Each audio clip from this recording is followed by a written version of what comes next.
There'll be none of that. Hey, come on. Can you collect those and put them together in a pile? Please? All right. I don't like the way that Margot has nothing in front of her and is doing nothing. You should have your books out. You should have your notes out.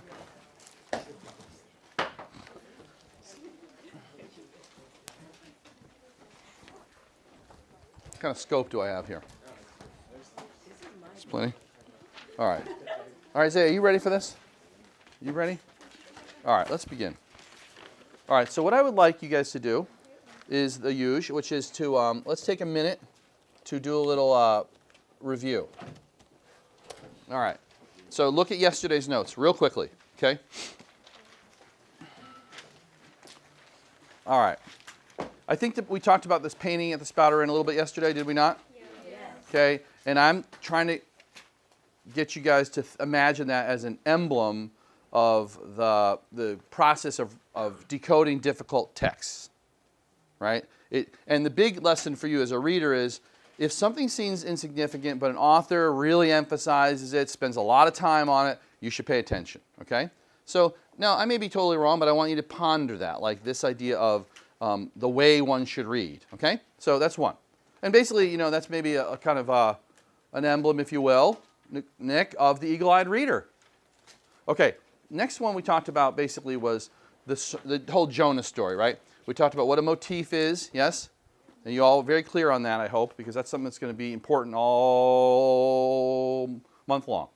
And then we talked about the Jonah motif, right? It's come up a number of times. We talked about the Jonah story and the things that I wanted you to, these are big takeaways. Here we go. One is the Jonah story puts another light on the whale, right? The whale not as ferocious Leviathan who will just crush your ship and you,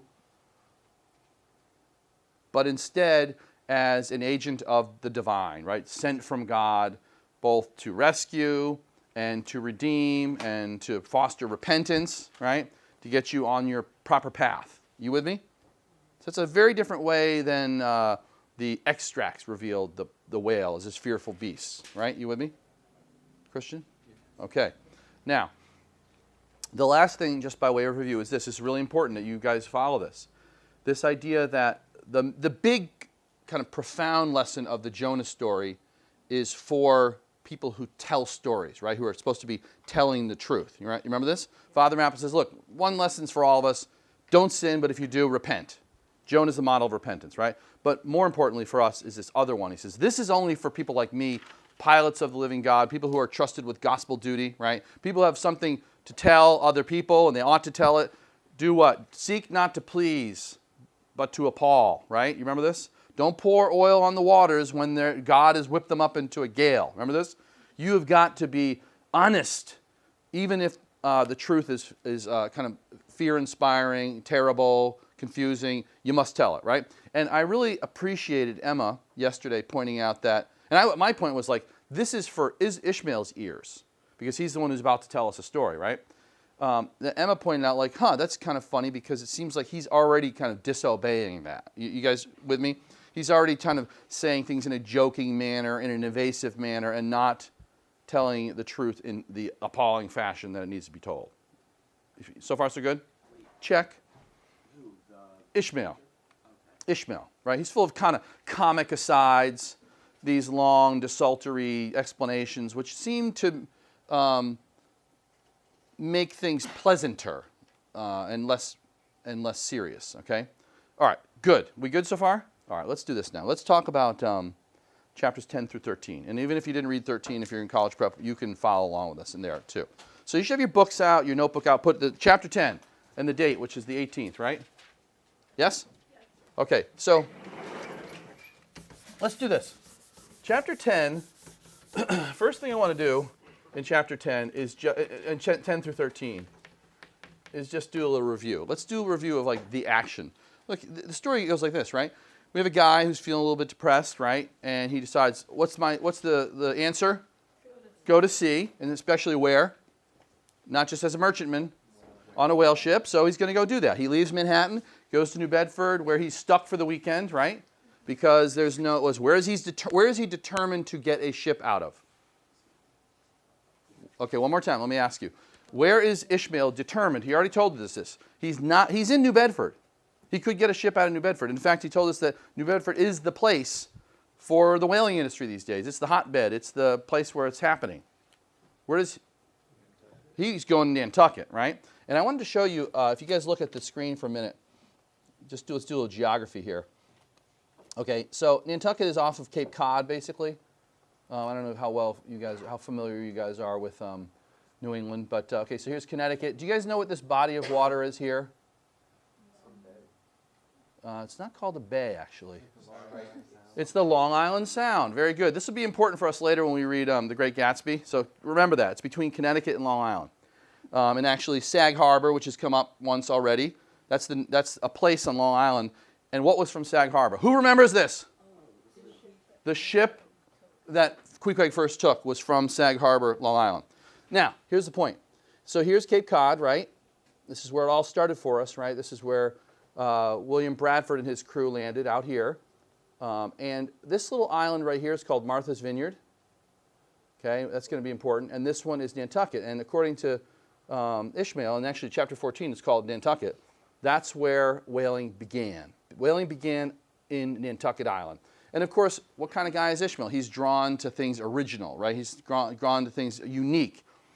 He's not interested in getting a ship from New Bedford. He wants to go to Nantucket. But it's Saturday, it's Sunday. What's the problem? There's no ship. Yeah, there's no packet ship out to Nantucket until Monday morning. So he's just hanging around. Yeah, oh, sure. Yeah, no. Let me show you where New Bedford is. Yeah, thank you for asking that. Now, look, this is interesting. You should go here. All of you. Take a spring break here. Do a pilgrimage. So here, look at this. New Bedford is right there. So again, look where we are. It's right out on the way to the Cape. New Bedford right now, I hope no one's from Massachusetts. New Bedford is oftentimes thought of as the armpit of Massachusetts these days. It's really a defunct kind of crummy town. But if you read the chapter called The Street, hello, you remember that? New Bedford in 1840s was fantastically wealthy. It was actually one of the richest towns in America, and it was all based on one thing. Whale oil. Yes? Whale oil. I mean, listen, I'm going to do a little aside here. You ready for this? This is a marvelous book. I want to shout out to Brad. It's a great book, right? It's one of the great books. Now, what makes a book great, really great, is that it can be read in all different ways. And one of the ways you could read this book is a documentary. It's just a document. You'll see. Like, do you know how to kill a whale? Do you have any idea how you kill a 80-ton whale? No. Like, how they do that, right? Well, you'll know. How do you actually hunt one? How do you find them? This book will tell you, okay? What do you do with it then? Like, what do you stick it down inside the ship, like a whale? Like, how does this work, right? You'll find out. And you know why you don't know? Because nobody does it anymore, right? It's a long gone industry, right? Well, in some way, and we all know Herman Melville did this, right? He actually went out on a ship called the Escutnut and did it. And he wrote a novel about it which basically dramatizes a document, or it's a documentary to something that's long gone. You follow me? Uno. So this book alone is interesting in that context, that you're learning about something that's disappeared from the face of the earth. But here's another thing, and this is actually very relevant to today. I often like to think about this novel as one in a series of episodes in modern human history for the search for basically hydrocarbons. Like, did it ever occur to you, like, why they hunt whales? What is the purpose for hunting whales? For whale oil. What is the purpose of whale oil? What's it for? It's essentially for lighting. It's for a couple things. It's for lighting primarily. You know, whole cities were lit, right? Remember when Benjamin Franklin was talking about lighting Philadelphia? Well, it's whale oil they're burning in those lamps. Do you understand this? This is pre-petroleum days. You follow me? This is like, there's no oil out there. Kerosene, all that people don't know about this. This is not until the late 40s, 1840s, when that stuff's discovered. So, and then as soon as that's discovered, guess what happens to the whaling industry? It completely tanks.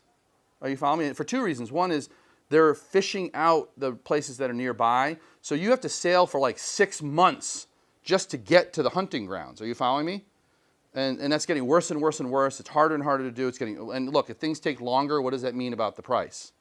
Yeah, so whale oil is more expensive, and guess what? They find this oil that comes out of the ground in Pennsylvania. You ever pour oil in your car and it's Pennzoil? I'm looking at your faces. No, you don't take care of your cars, apparently. You ever heard of Pennzoil? Go to the Pep Boys today, okay? There's something called Pennzoil. It's called Pennzoil because they discovered this stuff in Pennsylvania.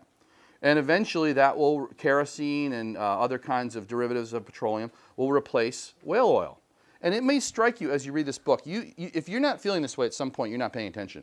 You're going to say to yourself, like, this is the craziest thing in the world. People got into ships and sailed halfway across the ocean, and they hunted these giant mammals. They chopped them into pieces, boiled them down, stuck them in barrels, sailed them all the way back home, reprocessed it, and parceled it all over the world. Crazy. What else is going on mid-century is the Industrial Revolution. What do all machinery, what does it require? Machines require? Yeah, lubricants, right? And lubricants, that was whale oil. Okay, are you with me? So this is a very important industry at the time, but think about it. It's gone. And think about this right now. What is the big controversy right now in terms of fossil fuels? What are the competing fossil fuels? What's going on at the gas pumps right now, today?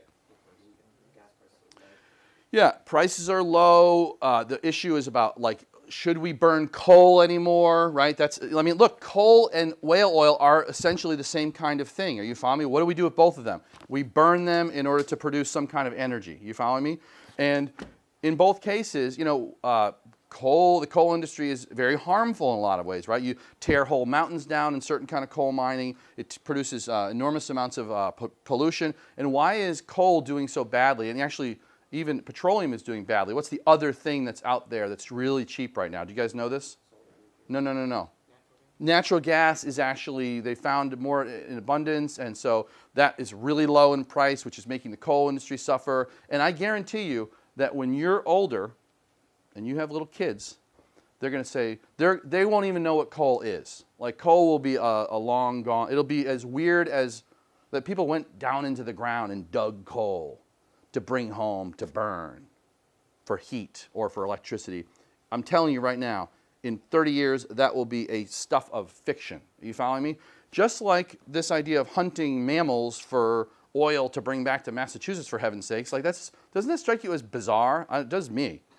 So this is another way to read the book. This is a document to this long struggle for man to find these raw materials that they need, right? And especially like these hydrocarbons, which they burn for various kinds of fuels. Now, of course, all these industries have their own romance, right? Like, there's a kind of romance about the sea, about, you know, I don't know if you guys know this, but there's whole literature and songs about coal mining. Do you guys know this, right? Do you or not? Yeah, back in the old days when people used to mine by hand, there was a whole sort of culture around that, okay? So, look, that was an aside. That's another couple ways to read the book, as a document to an industry that's gone, and also to this, like, long, drawn-out search for certain kinds of raw material that we're still in the middle. My point is, I want you to see that we're still in the middle of it. Look, I'm going to say one more thing about this. What happened in California, I think it was yesterday. Does anybody know? Or it was in Santa Barbara, right off Santa Barbara. Santa Barbara, beautiful surfing town. There was an oil well that went haywire, and it's just like flooding the beaches with oil. We all know this from a couple years ago. What happened in the Gulf of Mexico, right? That terrible BP disaster. You guys remember that? Right. That, again, will, I think, be a thing of the past. It's got all kinds of costs associated with it. It's very difficult. I mean, can you imagine, how do you drill a well in the bottom of the ocean? Sometimes they're miles down. Do you guys know that? Yeah, these wells go down for miles sometimes. It's extraordinary that people do this kind of thing. But what I'm trying to get you to see is that, like, it's like Moby Dick. It's going to be gone someday because it's not very efficient. And this is just like one chapter in that long story of what humans have to do. Capiche? Okay. Glenelg. Yes? So what was the state of whaling when you finished the book? That's good. Great question. Give me some right there. That is a great question. So this is interesting. The book takes place earlier than it's written. In other words, it is taking place in the heyday. You know what I mean by that? The heyday. Moby Dick is a little bit of a nostalgia piece. In other words, this is one of the things you're gonna learn about the novel the more you read, is that Americans kick the world's butt at whaling. We are the greatest whalers of all time. So I think there's like 900 whaling ships in the world at the time, and we have 750 of them. We at one point he'll say, Americans catch more or catch more whales and get more oil in a year than all the other countries do in 10. Like, we are superior because of our ability to hunt these mighty beasts. So you follow me? But as Brendan sort of suggested, that was kind of then, and the now that he's writing in is this is post, we've discovered kerosene at this point. So the whaling industry is starting to falter.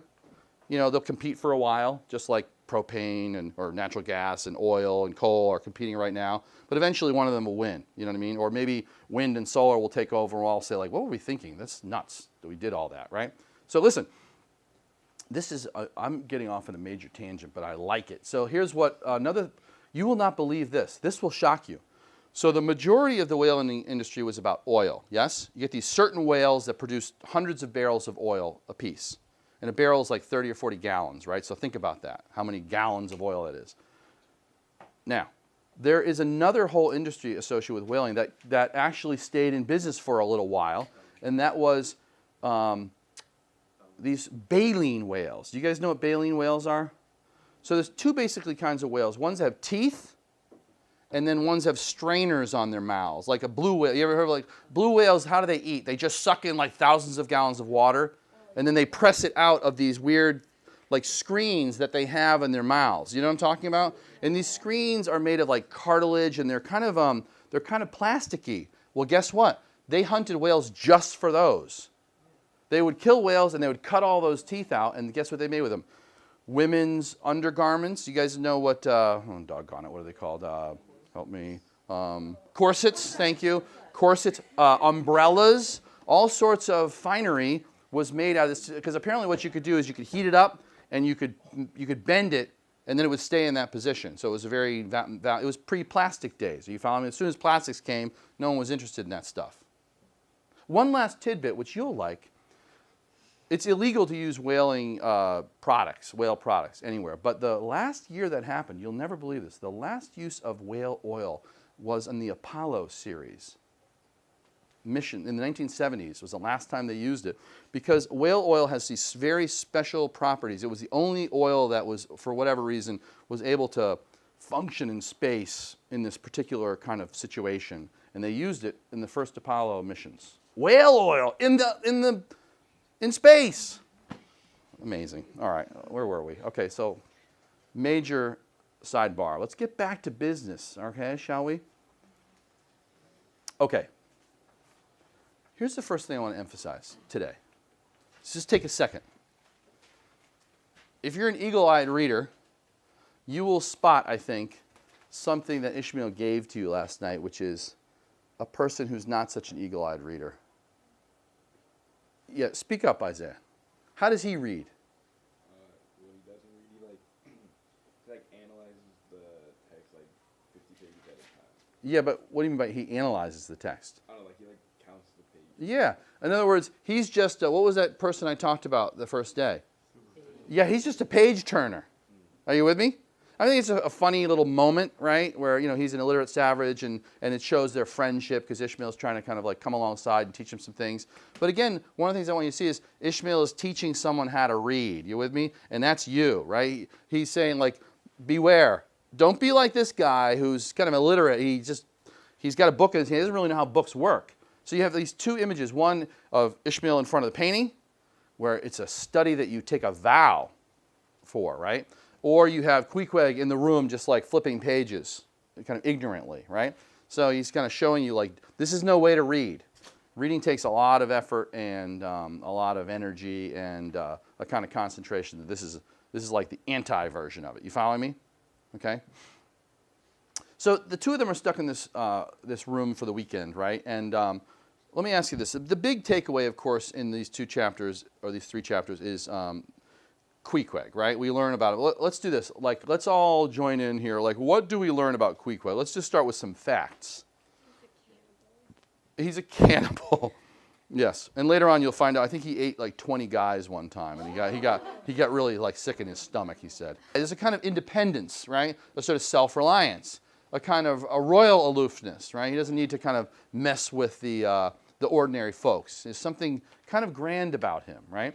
Even when he does that little remarkable rescue at the end, right? And for those of you guys who didn't read chapter 13.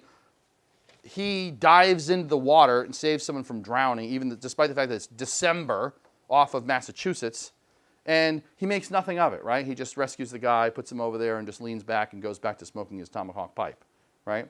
Like, to him, it's no big deal. He's kind of above this. There's something superior about Queequeg, right? At least from Ishmael's eyes. Now, listen, if you're eagle-eyed, you might want to think about something. I got to put a little bee in your bonnet to ponder. Can you imitate Queequeg's English? Come on, let's see. Can anybody do it? What does he say? What does he say to Ishmael when he realizes he's in his bed? Remember? He says, "Dummy, I kill ye. Who the devil be ye?" Right? Or when that guy says, like, "Hey, you're going to kill that young man." He says, remember he says, no, Queequeg only kill, I sound like Dr. Jamal. Hold on. He says, Queequeg only kill, he's a very small fish. Remember this? Queequeg killed the big fish, the whale, right? So how would you characterize that English? It's a broken, very rudimentary English. Now listen, why is that important? Like this is a moment for you to think. I talked about narration, and you need to like ponder this for a minute, that we're learning all kinds of interesting backstory, internal information, attitudes and whatnot about Queequeg, but then we also know, because we've been listening, that Queequeg only speaks the most broken, primitive English. You got something, Brendan? Or no? I thought you were raising... The fact that he knows English is... Yeah, but his English is... Remember, it's like, you sabi me sabi you. Like, it's very basic Indian. Nah, what do you got? You got anything? I was thinking a little bit about like his assimilation and how it's weird. Like he kind of gets the culture, but he doesn't. Yeah. If that makes any sense. Yeah, for sure. He describes him as like a not fully metamorphosed creature. Remember when he was crawling under the bed to get dressed because he thought that was decorum? And he puts his boots on before he puts his pants on, right? Think about how hard that would be. Has that ever happened to you? I thought so, Christian. All right. Look, the thing I hope you guys are thinking about is this. Look, Ishmael is telling us all kinds of interesting things about Queequeg. Where could he only have learned them? From Queequeg. But what kind of communicator is Queequeg? Think. Yeah, very, very simple, right? And basic and inarticulate. So what is that? Like, do you guys see a problem or not? Yeah. Like, how do we know so much good information and subtle information about Queequeg if Queequeg can't speak very well and the only place you could ever find it out from is Queequeg? That's something you need to think about. Like, what could possibly be a solution to that problem? Are you following me or not? Yes. Like Ishmael's very observant. Okay, one possibility is simple. Like, say more. It's good. Well, he's always like watching him, kind of trying to figure out who he is in a way because he can't really kind of talk to him in the same language. Okay, so now have you had evidence that Ishmael's a very observant guy and he's curious about everything? Yeah. Absolutely, right? So maybe Margot's right that like it's just Ishmael's insight. He's really observant. He's really taking things in. He's concluding things from his sense of good observation. Okay, that's excellent. How about another possibility? Brad, go. Okay, didn't he mention sometime earlier that he gradually got used to the way that Queequeg spoke? He did, right? He says he becomes accustomed to it. But still, you could become accustomed to something. I mean, that's sure, fair enough. That's a good memory on your part. But you could become accustomed to someone's broken English. That doesn't make it any more subtle, does it? Right? You know, you can understand what he's saying. But how can you understand all these subtleties? Like, for instance, I'll give you an example. He says that the Christian world unfit him. Remember this? To go back to his island, and he's waiting for a kind of baptism to be renewed. Like, this all sounds like very Harvard-esque kind of lingo. And I know from listening to Queequeg that he can't talk like that. He couldn't even communicate those ideas in English if he wanted to. So, Simi, you got something? Maybe, Oh, Simi. maybe Ishmael could have taught him how to like read and write, and he wrote it out for him possibly, since he was teaching him how to read properly for a couple of seconds. Can you hear what she's saying? No, me neither. One more time, I Simi. can't speak very loud right now. Oh, because why? My throat is kind of. Okay. She's saying maybe like Ishmael taught him. But that would suggest that it would be like later in the novel he would have then learned this stuff, which is possible. This is all told after the fact, right? Yes, right? It's all from later on, because what's his first words in the novel is, a few years ago something happened to me. So this has all already happened, right? All right, Christian, what do you got? Ishmael is like received some education and stuff. What? Ishmael is like, he's educated and he's received an education, like knows how to say, Figure stuff out? Yeah. That sounds a little bit like what Margot was getting at, like he's just really observant and insightful. But listen, I'm looking at Kara. I could be very educated. No amount of insight would let me in on what she's thinking. You know what I mean?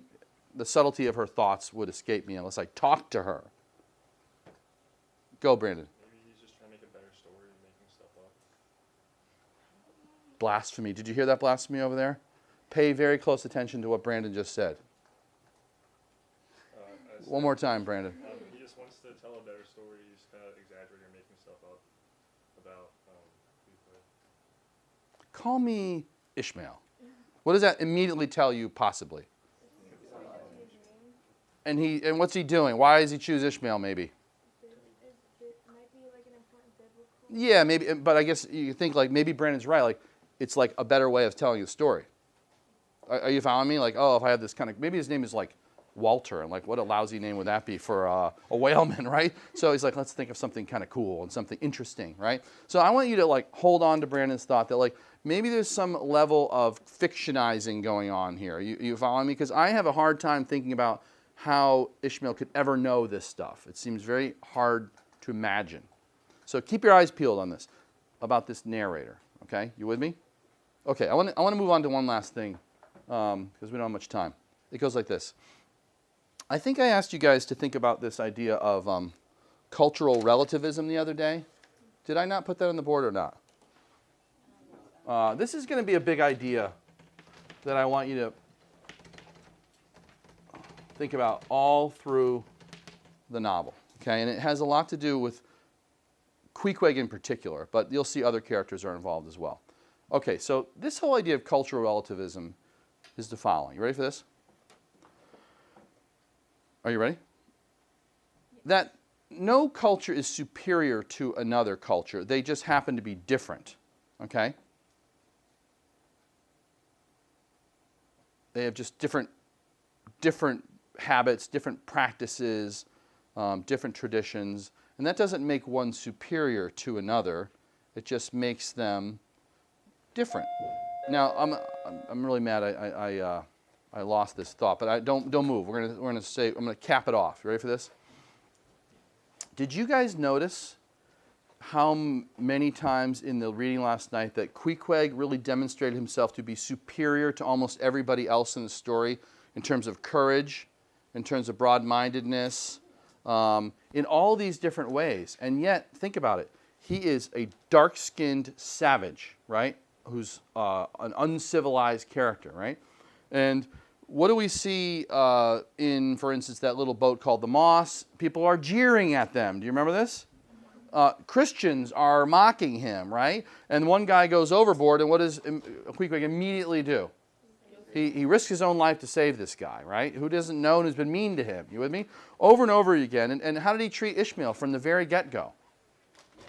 Very generously, right? You guys remember this? So I want you to think about this for a minute. The idea that what we have, don't move, one more thought, is what we have is a dark-skinned guy, you with me, who is, and this is 1850, don't forget that, who is far and away, at least so far, superior to these other folks, despite the fact that he's from non-Western culture, he's got dark skin, he's not a Christian at all, and yet he's out Christianing a lot of the Christians. Amen? All right, adios, people. I want to develop that thought a little later on.